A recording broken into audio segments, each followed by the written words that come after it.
नमस्कार, स्वागत है आप सभी का इंडिया न्यूज राजस्थान पे और मैं हूं आपके साथ आयुष चित्रांश। चलिए अब आपको सीधे ले चलेंगे गोविंद सिंह डोटासरा की प्रेस कॉन्फ्रेंस में। बेहतर कुल परीक्षार्थी 2,35,954। उत्तीर्ण छात्रों की संख्या 1,54,779। सप्लीमेंट्री 79। उत्तीर्ण प्रतिशत 99.48%। उत्तीर्ण छात्राओं गर्ल्स की संख्या 80,048। सप्लीमेंट्री 24। उत्तीर्ण प्रतिशत 99.60। कुल उत्तीर्ण परीक्षार्थी 2,34,827। सप्लीमेंट्री 103।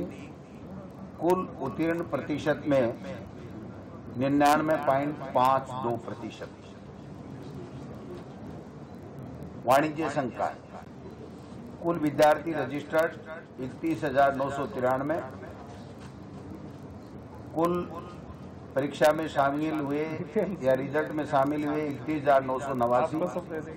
परीक्षा परिणाम प्रतिशत में 99.73%। उत्तीर्ण छात्रों की संख्या बॉयज की संख्या 20,369। सप्लीमेंट्री 21। उत्तीर्ण प्रतिशत में 99.72%। छात्राओं गर्ल्स की संख्या 11,534। सप्लीमेंट्री 12। उत्तीर्ण प्रतिशत में 99.76%। कुल उत्तीर्ण परीक्षार्थी 31,903। सप्लीमेंट्री 33। कुल उत्तीर्ण प्रतिशत 99.73।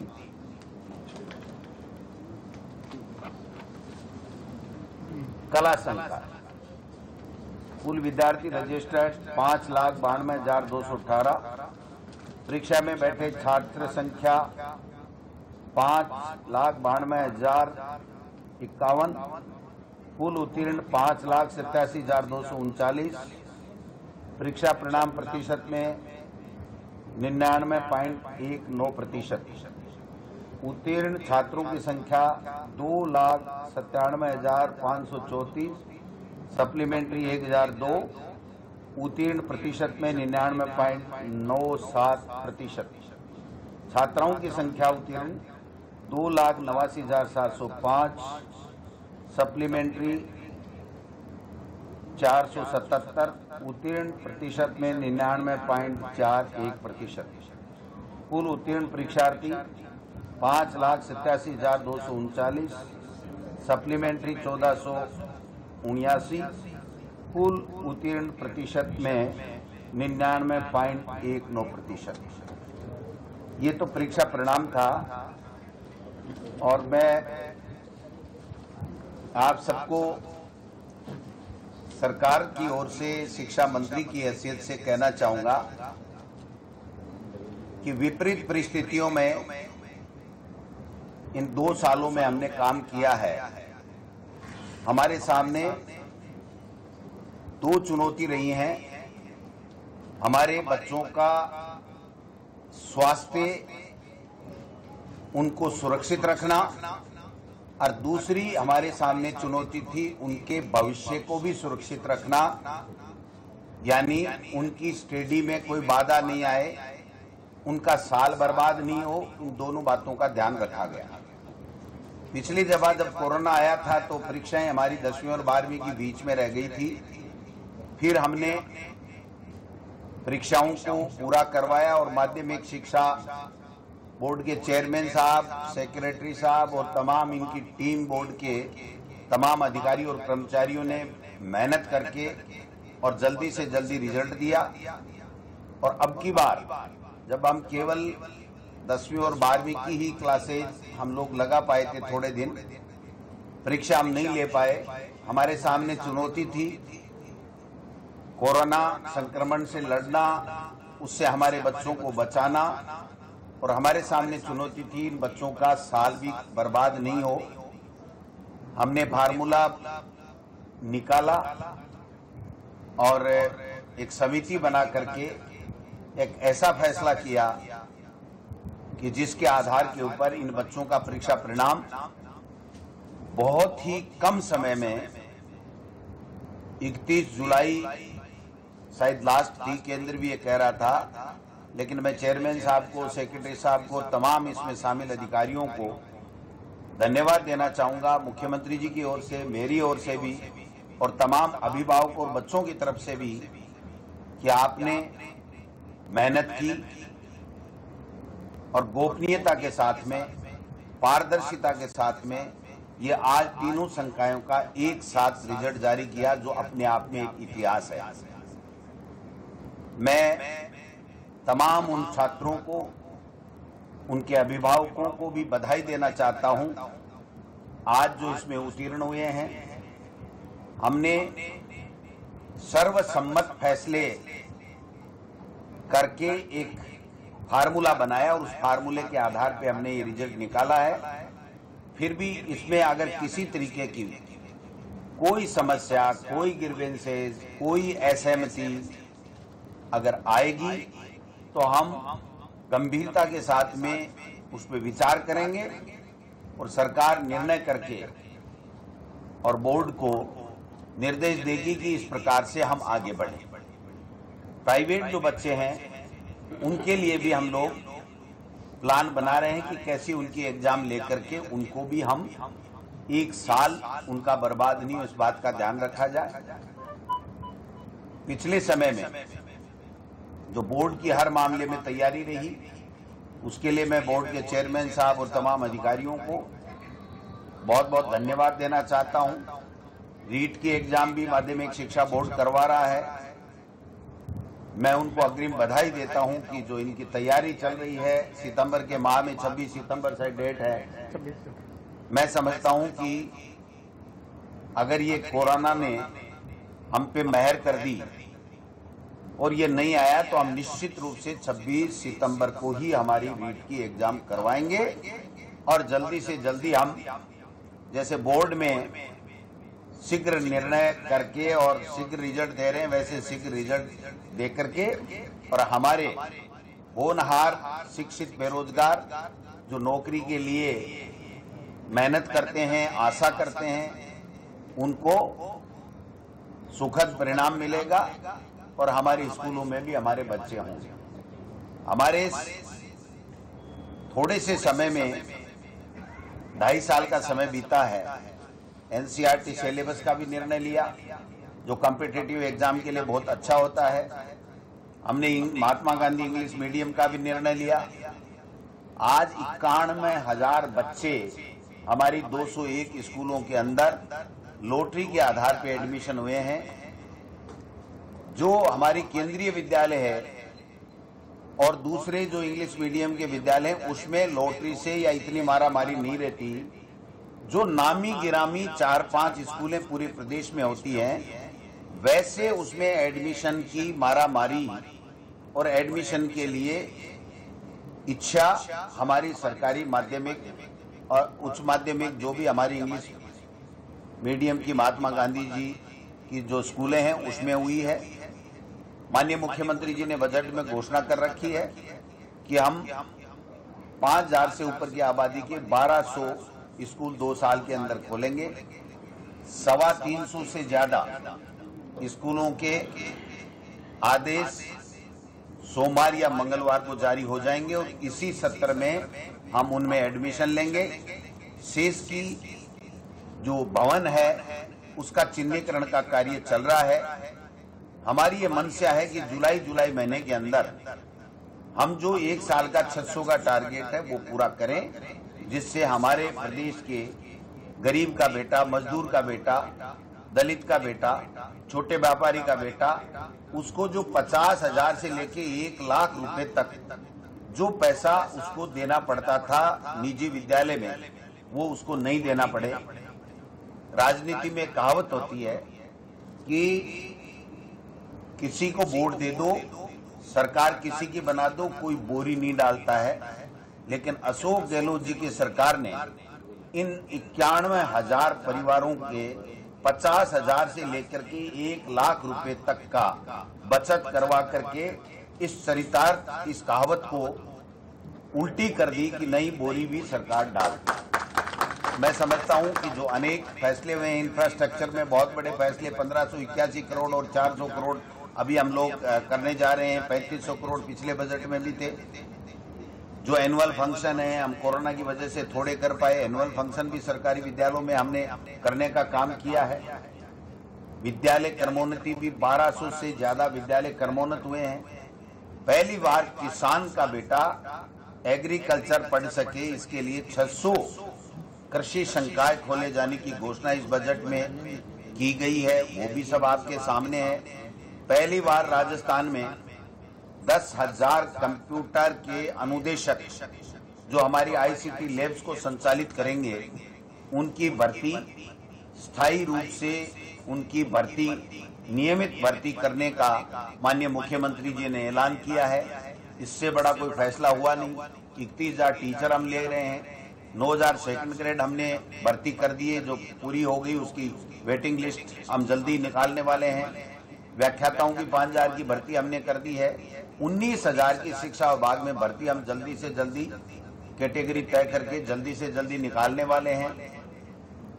कहने का तात्पर्य यही है कि चाहे शिक्षा के क्षेत्र में इंफ्रास्ट्रक्चर का काम हो, चाहे क्वालिटी एजुकेशन का काम हो, चाहे नवाचार को काम हो, एक से बढ़ के एक हुआ है।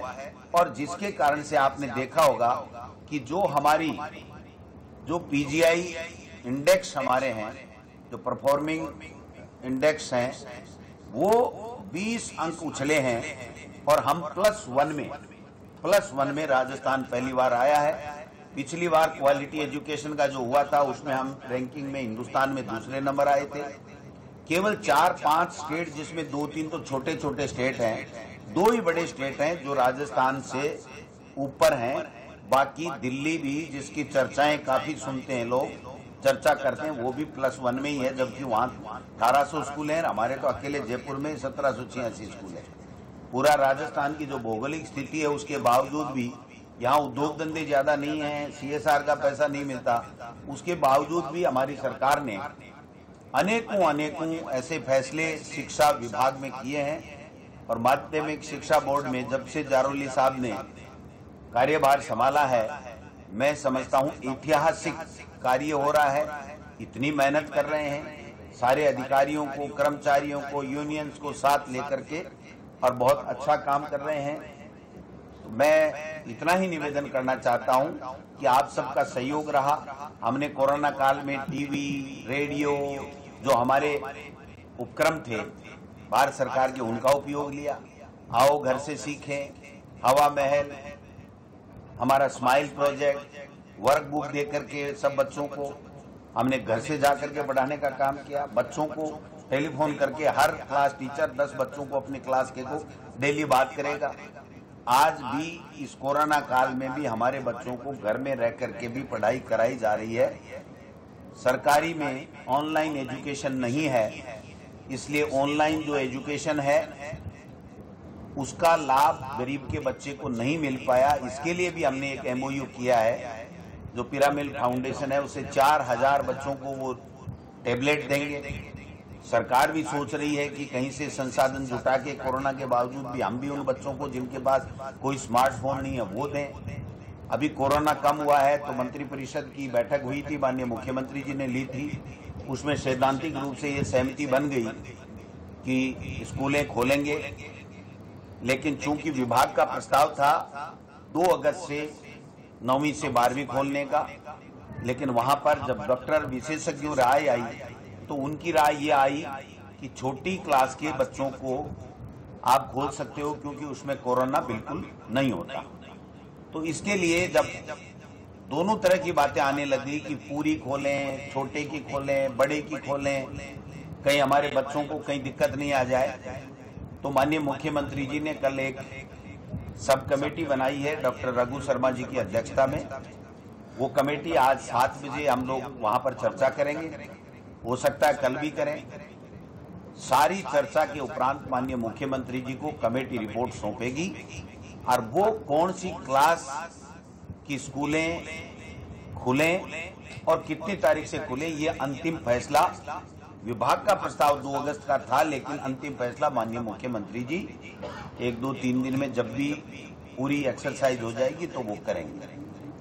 मैंने परसों हमारे विभाग के हिसाब से जब सहमति होगी तो 2 अगस्त का मैंने ट्वीट किया था, लेकिन फिर रात को जो डॉक्टर्स की राय आई, विशेषज्ञों की राय आई, उसके बाद में मुख्यमंत्री जी ने ये तय किया कि एक बार दोबारा हम लोग कमेटी के साथ बैठ लेते हैं, दोबारा एक्सरसाइज कर लेते हैं। कहीं ऐसा नहीं हो जाए कि मोदी जी जिस प्रकार से कोरोना को समझने में विफल रहे और जिसके कारण से लाखों लोगों की जानें चली गई, ये हम नहीं करना चाहते। हमारी सरकार उसमें संवेदनशीलता के साथ में निर्णय करना चाहती है।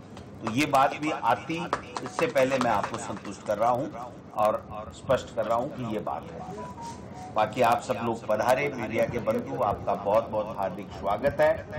ये परिणाम अच्छे परिणाम हैं। अब हम चाह रहे हैं कि अगर हमारी स्कूल खुलेंगी तो फिर हम इस बार इस तरीके से पढ़ाई कराएंगे कि महीने के महीने उनका हमारे पास में असेसमेंट होता रहेगा, जिससे महीने के महीने असेसमेंट होता रहेगा तो 2 महीने, 4 महीने, 6 महीने जितना भी होगा उस हिसाब से हम लोग इसको करेंगे। सर, सीबीएसई जिस तरह ऑप्शन दे रही है कि अगर परिणाम तो उनके लिए विकल्प नहीं, वो चाहे परीक्षा दे सकते हैं। हमारा बोर्ड भी कुछ इस तरह से सोच रहा है। देखिए, निश्चित रूप से क्यों नहीं सोचेंगे। हम बच्चों के हित के लिए बैठे हैं। सरकार सबकी मेहनत के कारण से बनी है, सबके आशीर्वाद से बनी है। अगर कोई परीक्षा इस परिणाम से संतुष्ट नहीं होगा उसको भी देंगे और प्राइवेट वालों को ऑप्शन देंगे। सब जिस तरीके से सिलेबस कट शॉर्ट किया था अपने पैंडेमिक के फर्स्ट लेयर को देखते हुए, इस बार वापस सेशन लेट शुरू हो रहे हैं। नहीं, लेट नहीं हो रहे हैं, जुलाई में ही होता है वैसे ही सेशन, तो लेट नहीं हो रहे हैं। इतनी लेट तो हम कवर कर देंगे। अगर ये कोरोना महाराज नहीं आया ना तो हम सेट कर देंगे। 10 दिन, 5 दिन, 15 दिन आगे सेशन करके परीक्षा दें। अब इस कोरोना से आप सब दुआ करो, मीडिया की सब जो ज्यादा मानते हैं, तो आप कोरोना से भी आग्रह करो, भाई हमारे को तो बख्शो, हमको तो छोड़ो, जिससे हम लोग बच्चों का भविष्य बना सकें। अभी नहीं, अभी नहीं, अभी तो जुलाई। हाँ, अभी ऐसा कोई विचार आगे परिस्थितियां जैसी बनेगी वैसे रिविजन होगा। मैं माननीय मंत्री जी को बहुत बहुत आभार व्यक्त करता हूं मेरी ओर से कि इनको जब भी हम माध्यमिक शिक्षा बोर्ड में आमंत्रित करते हैं, आप सहर्ष स्वीकार कर लेते हैं और उनको आशीर्वाद देते हैं। माननीय आदरणीय मुख्यमंत्री जी के नेतृत्व में और माननीय मंत्री जी के जिस दृढ़ता से कभी भी हम रात को 11 बजे भी फोन करते हैं, हमें पूर्ण सहयोग मिलता है। और इसीलिए हम माध्यमिक शिक्षा बोर्ड में हम जिस तरीके से कार्य कर पा रहे हैं, जिस पारदर्शिता से हम कार्य कर रहे हैं, उसके लिए इनका वृहद हस्त हमारे माध्यमिक शिक्षा बोर्ड पर है। और मैं आशा करता हूं कि इसी तरीके से रहेगा, हम पूर्ण पारदर्शिता के साथ कार्य करते रहेंगे। ये सभी मीडिया कर्मी समय समय पर हमें आते हैं, सहयोग देते हैं। मैं इन सबको बहुत धन्यवाद देता हूं, क्योंकि कुछ लोग मुझे कहते हैं कि पहले माध्यमिक शिक्षा बोर्ड तो रोज अखबारों में छपा करता था। मुझे सर ये कहते हुए आपको बहुत खुशी है कि मेरे आने के बाद शायद माध्यमिक शिक्षा बोर्ड के खिलाफ ऐसी कोई चीज मीडिया में नहीं छपी है। आपको बताऊंगा ना, इसीलिए ये सब पारदर्शिता से जो हो रहा है, माननीय सरकार का पूर्ण सहयोग, माध्यमिक शिक्षा बोर्ड के यूनियन का, कर्मचारियों का, इनका पूरा सहयोग है। इसलिए मैंने इनको कभी भी खुला कर रखा है, जब कभी बेईमानी हो, आप कोई भी कर्मचारी अधिकारी बेशक मेरे कमरे में आके बात कर सकता है। बाकी अच्छा कार्य करने के लिए कभी कभी हमको हार्ड स्टेप भी लेना पड़ते हैं, तो उसके लिए मैं इस मौके पे कहूँगा कि इसके लिए मुझे क्षमा करें, क्योंकि मैं जैन होने के नाते क्षमा पे मांग लेता हूँ सामने। मैं माननीय मंत्री जी से आग्रह करूँगा कि प्रश्न पूछना चाह रहे हैं तो मंत्री जी। हाँ जी सर, मंत्री जी, अभी पूरे प्रदेश में पब्लिक जो है वो आरपीएससी में जो प्रकरण चल रहे हैं उसको लेकर सरकार की तरफ ध्यान लगाए हुए हैं। आज भी यहाँ भी बहुत सारे लोग आए हुए हैं और सरकार पे उम्मीदें लगाए हुए हैं कि जो भर्ती प्रक्रिया में गड़बड़ियां के मामले सामने आ रहे हैं, उसको लेकर सरकार क्या सोच रही है, क्या करने जा रही है?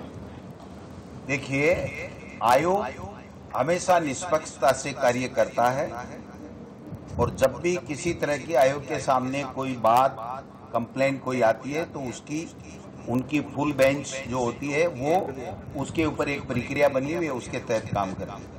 सरकार के पास में अगर कोई लिखित शिकायत आती है और सरकार को लगता है कि ये G9 शिकायत है तो उसकी सरकार अपने स्तर के ऊपर जांच करती है। आज की तारीख में जो भी चर्चाएं हैं वो केवल 2 कारणों से हैं।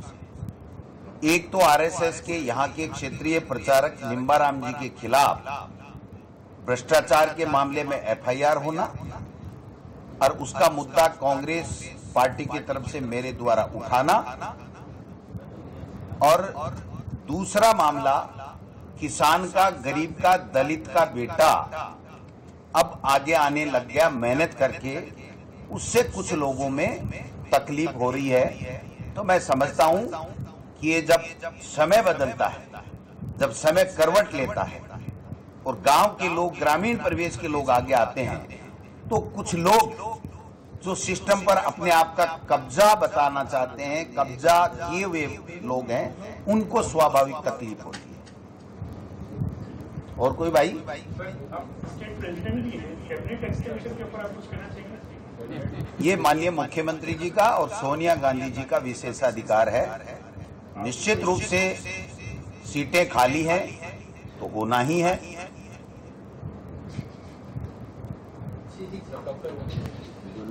अब तो बरसात आ रही है, अच्छा मौसम है।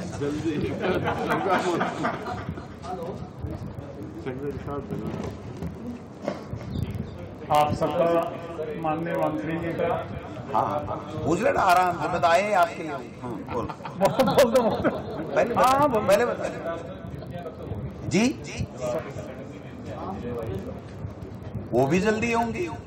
इस मौसम का फायदा कौन नहीं लेना चाहेगा? रिमझिम बरसात, हरियाली, तो संगठन भी फायदा लेना चाहेगा और सत्ता भी फायदा लेना चाहेगी। तो निश्चित रूप से जल्दी सारे फैसले होंगे। जैसा आप चला रहे हो, मीडिया पूरा का पूरा, इलेक्ट्रॉनिक प्रिंट मीडिया कह रहा है कि जल्दी हो रहा है, तो आपको गलत साबित करने का कांग्रेस पार्टी का कोई इरादा नहीं। बहुत बहुत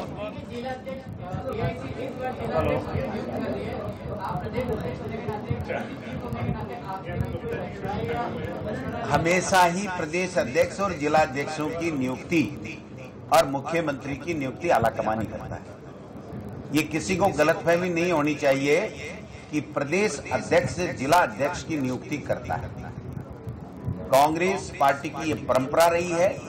हमेशा हमेशा हम लोग राय प्रस्ताव जरूर भिजवाते हैं, लेकिन जिला अध्यक्ष, प्रदेश अध्यक्ष का फैसला हमारी पार्टी के आलाकमान, जो राष्ट्रीय अध्यक्ष या अध्यक्षा हैं, वही करते हैं।